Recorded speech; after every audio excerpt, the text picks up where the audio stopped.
Hey, Sea Life, how are you doing? I'm so glad to be bringing the message to all 6 of our campuses today, Forney, Sunnyvale, Kaufman, Rockwall, Canton, and our online campus. And so welcome to you all. Glad that you're here today to worship with us. We are in week 5 of this series that we've titled Growing Up. And the whole idea of this series is that when you place your faith in Jesus, there's an expectation that you will go on to spiritual maturity. Much like whenever you were born, there's an expectation that you'll physically mature. There's an expectation that whenever you are born into the faith, that you will go on to spiritual maturity. Hebrews 6:1 says that.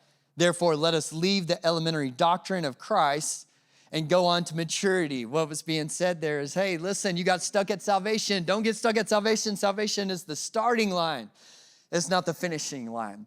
And so we've been talking all throughout this series about what it means to be spiritually mature, what it looks like to be a spiritually mature person. And the premise of this entire series is it might look different than you think. And so we're going to continue with that thought today. Anybody else in the room when you were growing up, did you feel like a personal slave to your parents? Come on. Anybody else? Was it just me? I know I felt this way growing up. That being said, whenever I was a little kid, I had a fascination with mowing the lawn. Every time my dad mowed the lawn, I just thought it was this magical experience. You know, he'd crank up this engine on the mower and just the roar of that engine and the thought that engine turned this blade, the sharp blade, and then that blade would slice right through that grass, leaving a perfectly trimmed row behind you. Man, I was just fascinated with it. And so Dad would get out there and he'd crank up his mower and I'd crank up my little bubble mower, you know, and I would just be following him down the rows of grass there. And it was awesome. And then one day, it was this beautiful day where Dad deemed me to be old enough to mow the lawn. I think I was about 11 years old, and he passed over the keys to the mower and had me start mowing the lawn. And let me tell you, I was in heaven. I felt like a real man, no more pretending. I had my hands on the real thing, and it was awesome that first time. And the second time and third time, it was okay, but I quickly got to the point to where the itch had been scratched and I was no longer interested in mowing the lawn. It felt more like a chore than it felt like fun. And so I went to my dad and I told him, thanks, Dad, enjoyed it, but I don't want to mow the lawn anymore. And he informed me that apparently I had signed a non-opt-out clause and I was going to be mowing the lawn for the rest of my life until I moved out of his home. I was tricked. I was suckered into a non-consensual labor agreement. Aren't there child labor laws in this state? And so yeah, there I was. And I remember having this thought as a kid. Like, man, it sure must be nice to be a dad and have kids so that you can make them do all the stuff you don't want to do so that you can just relax and never have to lift a finger. And I had the thought, maybe you had this thought too, I had the thought, someday when I have kids, I'm going to make them do all the stuff I don't want to do so that I don't have to lift a finger. And you know, isn't that kind of how many of us approach life in a broader sense? You know, with this idea of I'm going to put in my time, do what I'm told to do, serve with a good attitude, work my way up so that someday I can be the one at the top. I can be the one in charge. I can be the one in power and authority. I can be the one with people underneath me who are there to serve me and do my dirty work and the grunt work and all the things that I don't want to do because I've earned it. And so right now, I'm going to give my time and I'm going to give my effort and I'm going to give my energy and I'm going to give my service with a good attitude, with the thought that someday I'll be on the other side of the equation and I can reap the benefits of all of that. Because in this world, the greater someone becomes, the more she is served. The more he is served. That's how it works in this world. The greater you become, the more you are served. And some sweet little naive Christian out there is responding, maybe so with the world, but not so with us Jesus followers. And I would say, oh, you sweet, naive little Christian, you. Because even Jesus' own disciples were playing this game. We see it in Matthew chapter 20, starting in verse 20, it says, then the mother of the sons of Zebedee, which the sons of Zebedee, that's James and John, the very same John who wrote the Gospel of John. And so their mom comes up to Jesus in verse 20, and it says, she came up to him with her sons, and kneeling before Jesus, she asked him for something. And Jesus said to her, what do you want? And she said to him, say that these 2 sons of mine are to sit, one at your right hand and one at your left in your kingdom. These two guys had their mommy come to work and ask their boss for a promotion. I mean, how pathetic is that? And Jesus answered, you do not know what you are asking. Are you able to drink the cup that I am to drink? And James and John said, of course we're able. You see, Jesus is speaking a little cryptically here. James and John, when they respond in the affirmative, they don't know exactly what Jesus is talking about. We do, because we have the rest of the Gospels.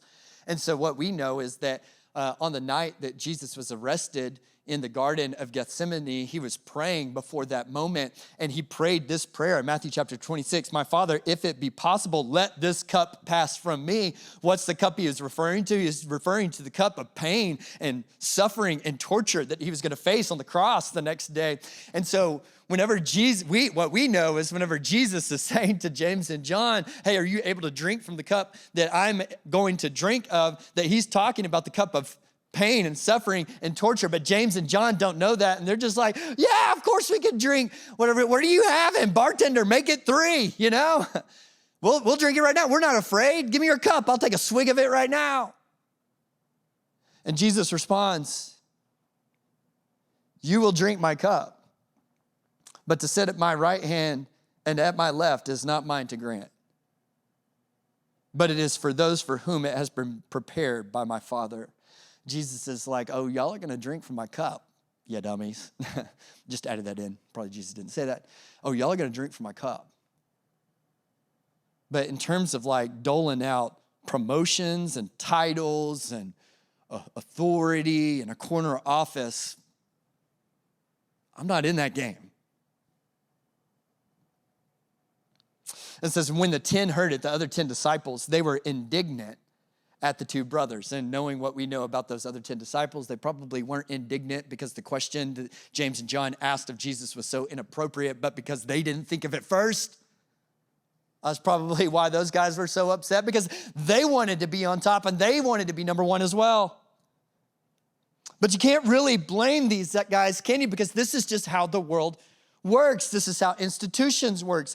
Everyone's jockeying for position. It's a bit of a game that we all find ourselves playing. The higher you get, the more seniority you have, the more power and authority you have, the more you get to be served, the more you get to have people doing your grunt work and your dirty work. I mean, it's a perk of sticking around and moving up. And it's often true even in the church. People jockeying for positions of power and authority.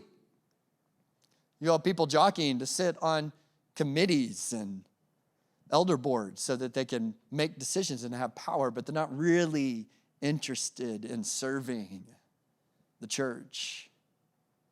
I've heard sometimes people say things like, you know, yeah, I put in my time in that ministry area over the years. It's now time for someone younger to kind of run with the baton. And I'm like, put in your time. What is this, prison? You know, I thought this was service to God and service to God's people. I thought this was out of joy. And there's this thought, even in the faith, that once you get to a certain point, once you've been around long enough, once you've served enough, then you don't have to serve anymore. You're on the other side of the equation. And Jesus confronts that idea head on here in this passage. It says, verse 25, but Jesus called them to him and said, you know that the rulers of the Gentiles lord it over them, and their great ones exercise authority over them. So Jesus acknowledges, hey guys, I fully understand. Y'all know full well, this is how the world works. And I'll say what that reveals is that the same dynamic that is present in our world today was present back then in Jesus's time. And what that reveals is, hey, this is just a universal condition of what it means to be man, what it means to be woman. I mean, man wants to be significant, man wants to be important, man wants to have authority and power, man wants to have other people serving him. And once you've earned authority and power, you use it. Because what good is having it if you don't use it? And so Jesus isn't naive. He knows this is how the world works. But look what he says in verse 26. He says, oh, I know this is how the rest of the world operates. But guys, it shall not be so among you. But whoever would be great among you must be your servant.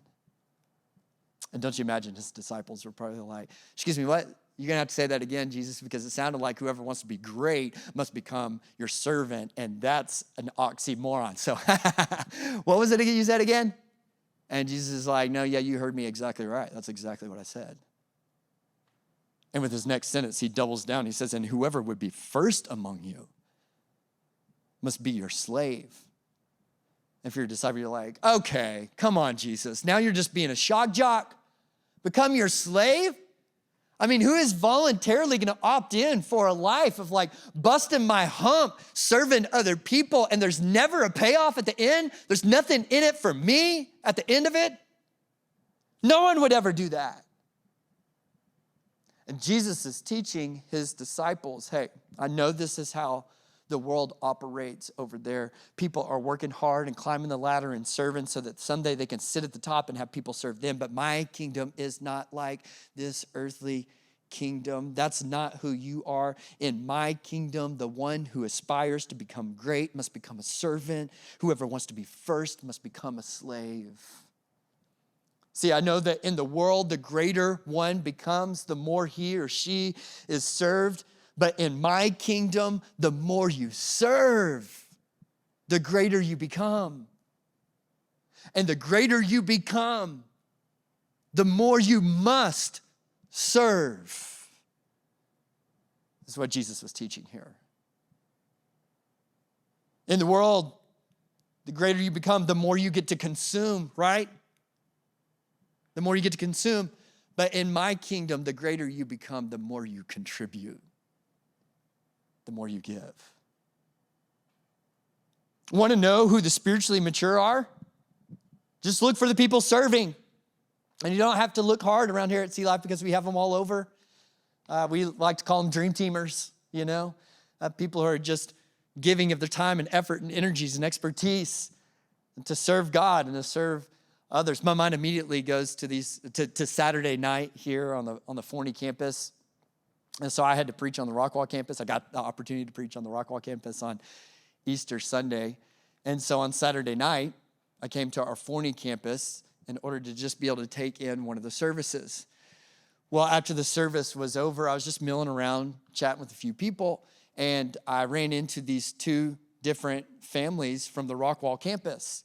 And I was low-key hurt, you know? I felt like I was on an episode of Cheaters, and I'd called them. Let me just say, Cheaters, worst TV show of all time, so staged, so fake. And so why do I always watch like 3 episodes whenever I run across it? I don't know. But anyway, I felt like I was on an episode of Cheaters, and I was hurt, and I confronted him. I'm like, well, what exactly? Y'all need to explain yourselves. What are y'all doing over here on the Forney campus? And both these families, the Allisons and the Harrises, shout out to both of these families. They told me that the reason they were at the Forney campus on the Saturday before Easter was because the next morning on the Rockwall campus, they were going to be serving in the kids' men for all 3 services. And so they wanted to be able to take in and worship as a family together for Easter on Saturday night on the Forney campus. And man, when they told me that, I was like, oh my gosh, these people are modern day saints. I mean, if you tell me that I've got to serve in kids' men 3 services on a Sunday morning, I'm at the bar on Saturday night. And yeah, these people, both of these families, they were there to consume a service on Saturday night, but then the next day they were going to be contributing at a rate of 3-to-1 of contribution to consumption. And I'm just telling you, like, you want to know who's spiritually mature, look for the people who are contributing. Look for the people who are giving of themselves, not just taking. See, spiritual maturity isn't just about, man, I've consumed all this knowledge. I've consumed all of this experience. I've worked my way up the ladder. I have power and authority in this organization. No. You see, you won't find the greats in the faith. You won't find them kicked back at the top.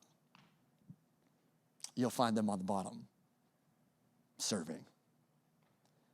And if I could just pause right here and give a little shout out to our 3 co-pastors, Paul, David, and Randy, because I think so much of who we are as a church is built upon this element of their character and personhood, because I know you as just lay church person, you don't get to see them like I get to see them. I've been working here at Sea Life for the past 15 years, and these three guys, I've worked shoulder to shoulder with them and watched them, and they've become friends of mine. And let me just tell you, these guys, they founded this church, they built this church. They're kind of a big deal. I don't know if you know this or not, but there's not a lot of churches out there that have 6 campuses and thousands of people attending. And so these three guys are incredibly smart and capable leaders and men of God. So they're kind of a big deal. Yet never once have I heard them in all my 15 years, never once have I heard them just send out an edict to the rest of the staff and say, this is how it's going to be,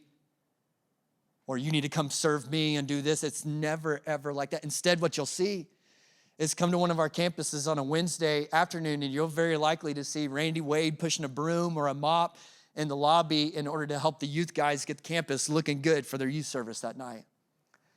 Or you come to a campus just on a typical Thursday afternoon, and you may see David Griffin having dropped everything that was on his agenda that afternoon because a staff member came to him with something going on in their life that was bothering them, or just a difficult season they're walking through. And David just drops everything in order to meet with them and talk with them and cry with them and pray over them. I was a youth pastor here for a long time and had big events all the time. And Paul would call me up every week of a big event, and he would say, Casey, I'm yours this week. Whatever you need me to do. If you need me to make a Walmart run, if I need to go into Dallas and pick up sound gear, if you want me to get on the phone and call parents or kids and try to get them engaged in the event, I'll do it. Whatever you need, I'll do it. And I've thought a lot in past years about just what makes Sea Life so special as a church, because we are so special, aren't we? Not saying we're the best church ever, not saying we're a perfect church, but man, God's done some incredible things through this body. And as I think about it, you might put your finger on several things as, man, that's really what makes Sea Life special. And you might say it's the music. And I agree with you. Our music is almost unrivaled, but I don't think that's what it is. And or you might say the preaching. And I will say those three guys, Randy, Paul, and David, they're fabulous preachers and teachers, but I don't think it's their preaching. Instead, like what I've come down to is, if you got to put your finger on it, man, I think it starts with the fact that our three leaders at the top have embraced this teaching of Jesus. They're not trying to make much of themselves. They're not sitting back demanding others serve them, but instead they have committed themselves of living this lifestyle of Jesus, of serving. And it's infiltrated every part of our church. Come on, can you, all 6 campuses, can you join me in giving a shout out, applauding for our co-pastors? Here we go. I'm in an empty room. Are you clapping? I'm clapping. Yeah, we are so incredibly blessed. And it starts at the top in this church. And Jesus said, man, this is how it's to be.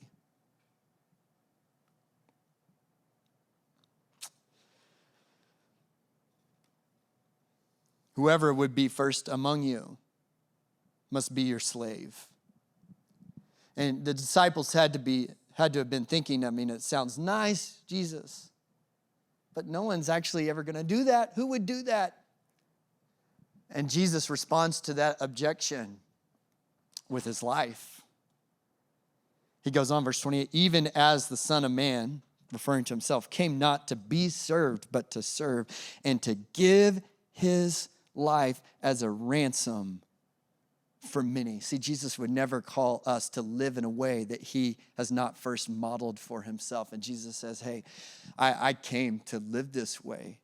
That just, you want to know how to do it? You want to know what it looks like? Just follow in my steps. Just live in the example that I have laid out. See, Jesus didn't just talk the talk, he walked the walk. If anyone ever had the right to sit back and demand others to serve him, if anyone ever had the right to sit back and just call for the worship of others, would it not be Jesus? But that's not how Jesus lived. A great example is the night before Jesus went to the cross. He had one last meal with his disciples, and it was kind of a last minute thing. And usually you would have a servant there to help serve the meal and also to wash everyone's feet before they partook in the meal. We still practice this in my home. I have Lauren wash my feet every night before dinner. No, just kidding, obviously. But here with this last meal Jesus was having with his disciples, this was a last minute thing. They didn't have a servant there to wash everyone's feet. And so all the disciples are sitting around, and this is the time where someone's supposed to be washing feet. No one's doing it. And of course, none of the disciples are going to get up and do that, because whoever stands up and washes everybody else's feet is publicly demonstrating that they are less than everybody else. And so in this moment of awkwardness and silence where everybody's waiting to see who it is that's going to get up, who gets up? But Jesus. And he takes off his outer garment, and he grabs the bowl and the towel, and he goes around to each of those 12 men and washes their feet. Now, if I'm Jesus and I know I'm going to the cross in just a matter of hours, there ain't no way I'm washing these guys' feet. I think, hey guys, listen here. Do you not remember I'm dying for you on the cross tomorrow? Would it kill somebody to wash the feet? But that's not the posture of Jesus. And then the next day, he would go to the cross in the greatest act of service that humanity has ever seen. Listen, in life and in death, Jesus was giving himself away. In life and in death, Jesus was giving himself away. And that night, on his last meal with his disciples, Jesus had one last chat with them, and he was just reminding them of a few things. And then at one point he says, in addition to reminding of you all of these things, I have one new teaching that I want to give you. And he said it in John 13:34, a new commandment I give to you, that you love one another just as I have loved you. You also are to love one another. He said this just moments after washing his feet, just hours before he was going to go to the cross. How did Jesus love? He gave himself to others. He gave himself away. That's how Jesus loved. And here he was commanding his 12 disciples, guys, I'm about to leave. When I'm gone, I'm telling you, you got to love others like I have loved you. You got to give your life away just as I'm giving it for you. And listen, y'all, that commandment wasn't just for those 12 men in that room that night. That commandment is for all of us who follow and love Jesus. And I know someone may be saying, Casey, that's a beautiful picture that you've just painted, and I believe that's probably like how I should do it. I just don't know if I have it within me to live that type of life of self-denial. And I would just like to correct that thought just a little bit by saying, I never said it's a life of self-denial. You see, the irony is that you will never get more than when you are giving. You'll never get more than when you're giving. And that's the hidden secret that only those who trust Jesus enough to live in this way that he prescribed, only those who trust him enough to give it a try, to live this way, will ever discover that secret. Those who give the most are actually receiving the most fulfilled, the most satisfied, the most blessed. See, this was a common saying of Jesus. We learn in Acts chapter 20, this was a common saying of Jesus back then. It's in this context. Paul quotes Jesus in one of his last speeches. And so in Acts chapter 20, Luke records for us, Paul is on his way to Jerusalem, where he knows he's going to be executed for preaching the gospel.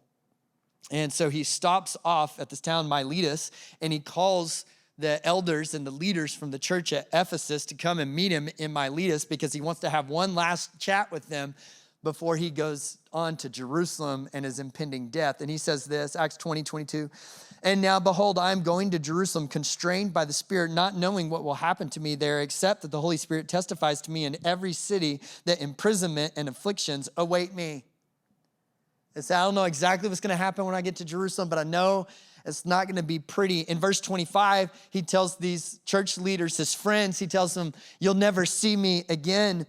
Even though, as he states in verse 26, that his hands are innocent of any wrongdoing.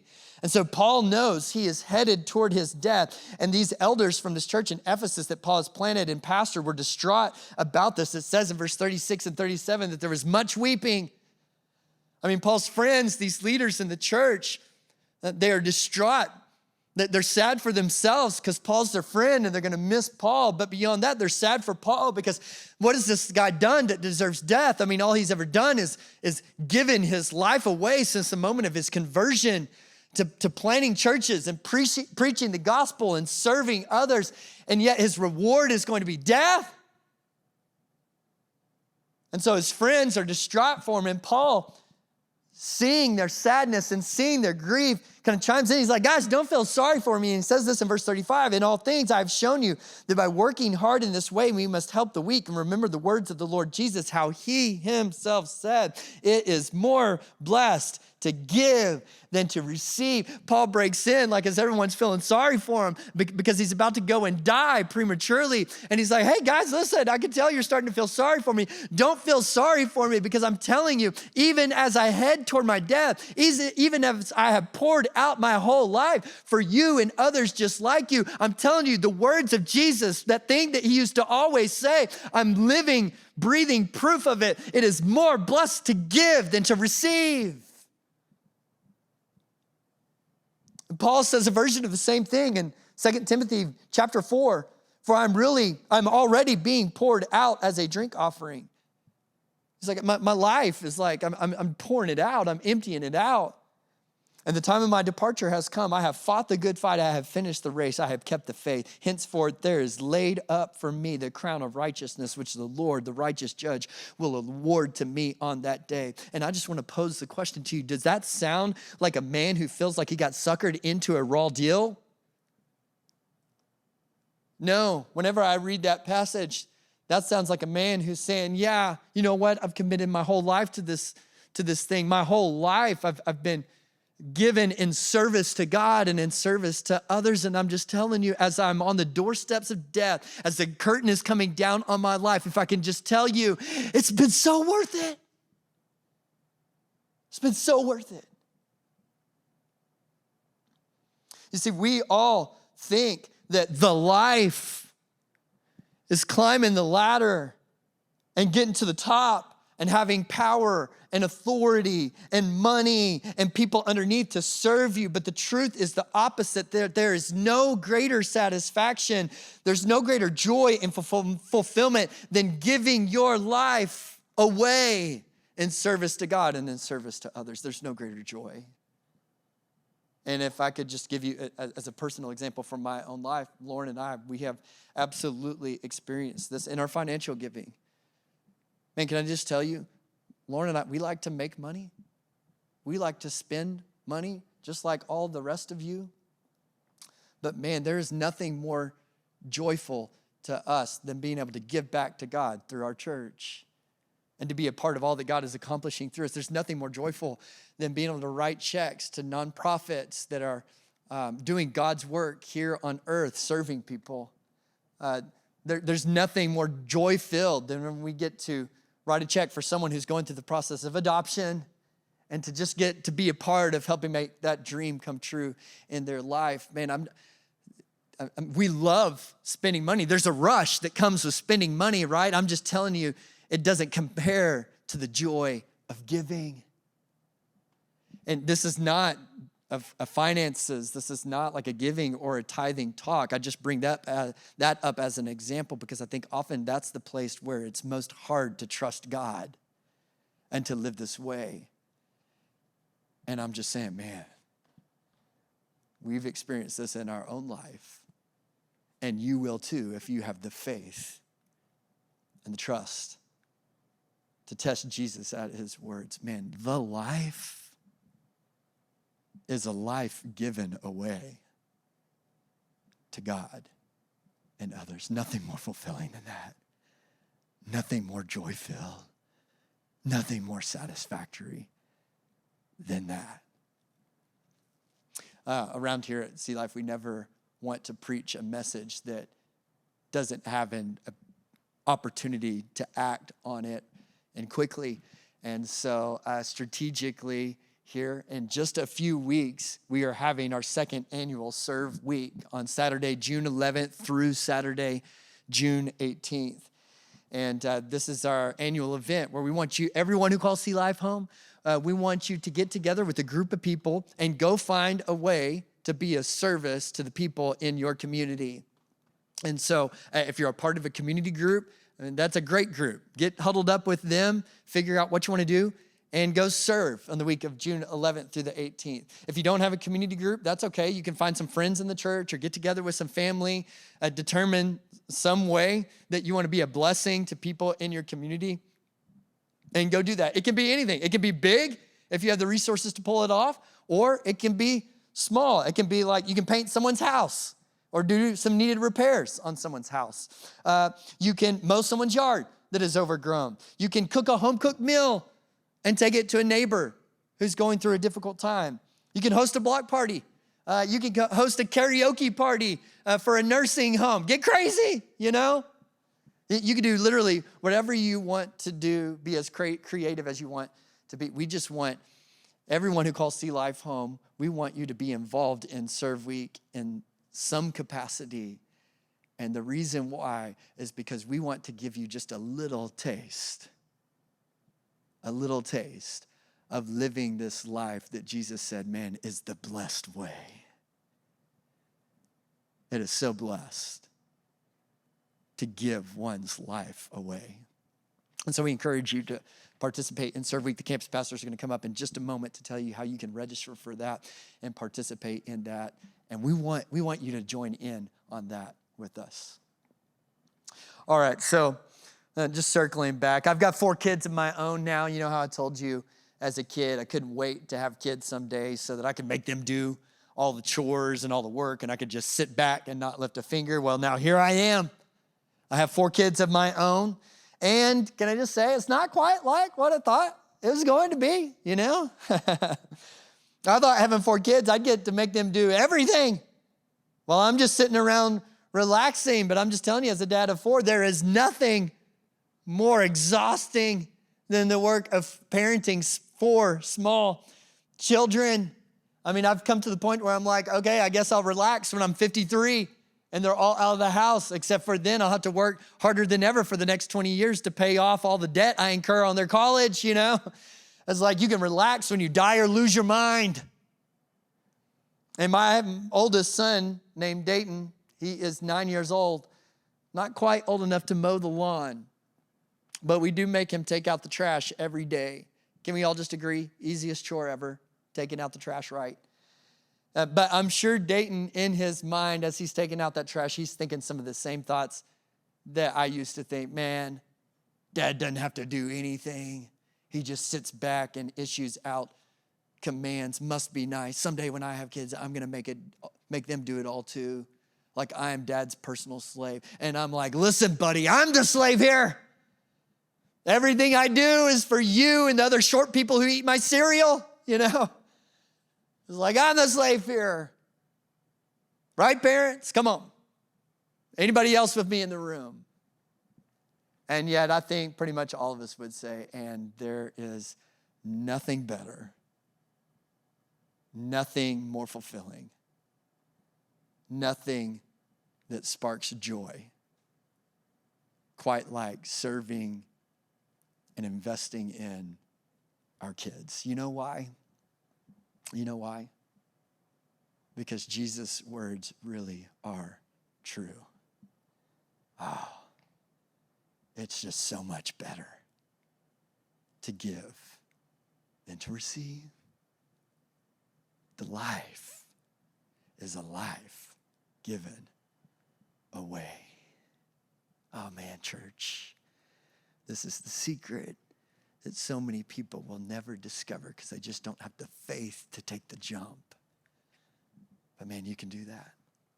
The life is a life given away. And so, Father, I just ask that your word would penetrate our heart and soul, that you would speak to us, that you would do in us this morning what you want to do. I pray, God,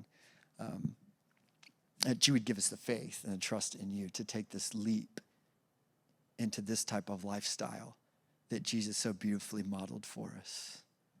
Thank you, Jesus, that you left heaven, you came down to earth to serve us with the ultimate act of service of dying on the cross for our sins. And in response to that, Jesus, we just want to give you our life. We give you our life. We want to serve you and serve your children. And it's in Jesus' name we pray. Amen.